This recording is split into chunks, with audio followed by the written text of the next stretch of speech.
mo dyan si Fernando. Oh, sige. Sabihin mo tumawag dito pagdating dyan. Salamat. Huwag ka masyadong kabahan, Alberto. Hindi ako tumawag para pagalitan ka. Magkita na lang tayo. Bye. Wala naman siya sa art and video. Kaayos lang po niya dito. Baka naman na-traffic lang sa daan. Sagutin mo na! Ako, Mama siya. Office of the President. Linda, ako to. Ano nangyari? Ay, wala po dito si Sir Fernando Menjola. Sino po pa sila?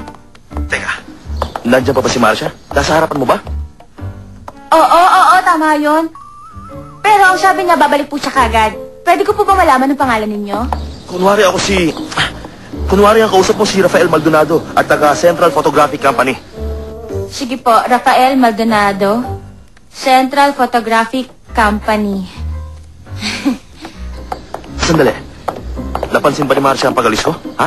Dapat lang malaman niya! Gusto kong malaman niya! Tinatago ko ni Fernando! Tumahin ka nga, hindi ko siya marinig. Tao! Napansin niya ba yun? Oo. Tama kayo. Sabi ni Sir Fernando, tatawag siya mula sa Art and Video. Ibibigay ko na lang message niyo pagdating niya. Teka, sandali lang.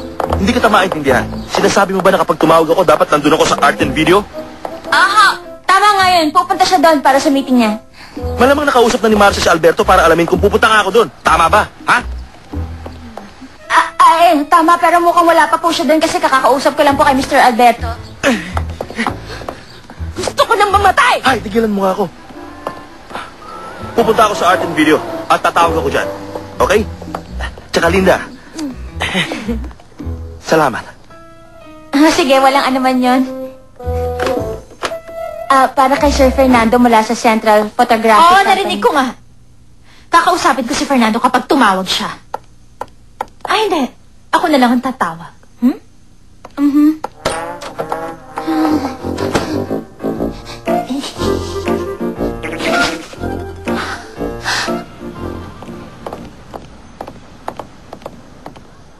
Hindi ka aalis hanggat hindi tayo nag-uusap. Shh! Huwag kang makulit. Wala tayong dapat pag-usapan, Carla. Tigilan na natin ang kalokohang ito. Maaari ba? Maganda naman ang naging relasyon nating dalawa noon eh. Pero tapos na ngayon. Sinabi mo sa akin na iiwan mo na si Marcia. Ayaw mo na sa kanya at hindi mo na siya pakakasalan. Ayan, tignan mo nga. Salamat. Ayan, engage ka na sa kanya. Makinig ka. May mga nangyayari mga bagay sa buhay mo. At kung minsan, hindi mo alam kung ano ang mga yon. Ang mabuti pa kalimutan mo na lang ako, Carla. Sige na.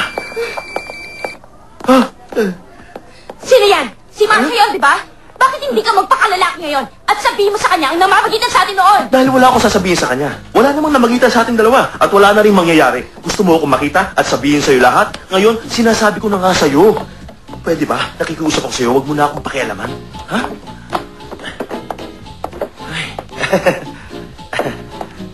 Kumusta? Huwag na huwag ka nang babalik sa kumpanya. Dahil pag bumalik ka, ipapalabas kita sa gwardya. Naintindihan mo? Ha? Makinig ka nga! Sasabihin mo kay Marcia ang tungkol sa ating Hindi dalawa! na kailangan yun. Dahil ako mismo magsasabi sa kanya lahat. Ingat ka.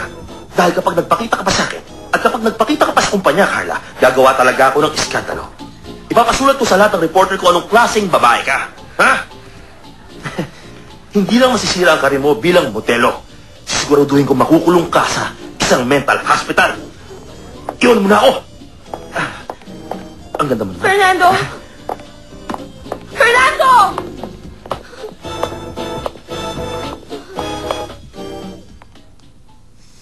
Ay, pinatay na niya yung cellphone niya. Palusot lang talaga yung art and video. Wala naman siya doon at hindi pupunta. Kinakabahan sa Serrano nung nakausap ko siya. Teka, hanapin mo nga yung number ni Carla. Gusto ko siyang makausap. Baka magkasama ang dalawang yon. Oo nga, pero nasa ng numero na dito? Nandun sa ginagamit na agenda ni Fernando. Sabihin mo kay Pangit na ibigay sa'yo. Dalian mo, Alicia! Sige. Bilisan mo!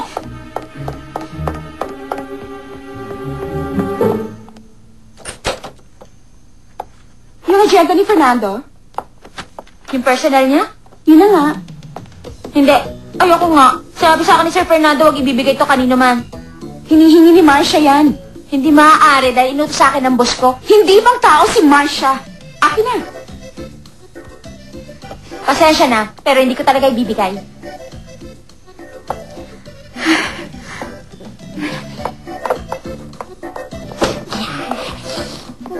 Okay.